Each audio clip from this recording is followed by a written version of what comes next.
Lauri! Lauri! Lauri!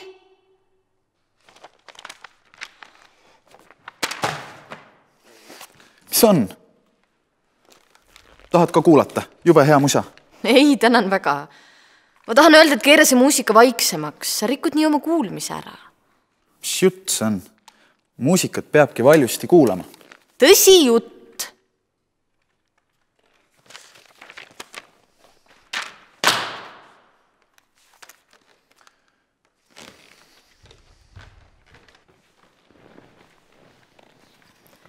Väga tugevad helid võivad kuulmist kahjustada. Ma just lugesin selle kohta. Ei juhtu minuga midagi. Ma olen kogu aeg niimoodi muusikat kuulanud. Loe ise. Alguses sa ei märka, aga aja jooksul jääb kuulmine nõrgemaks.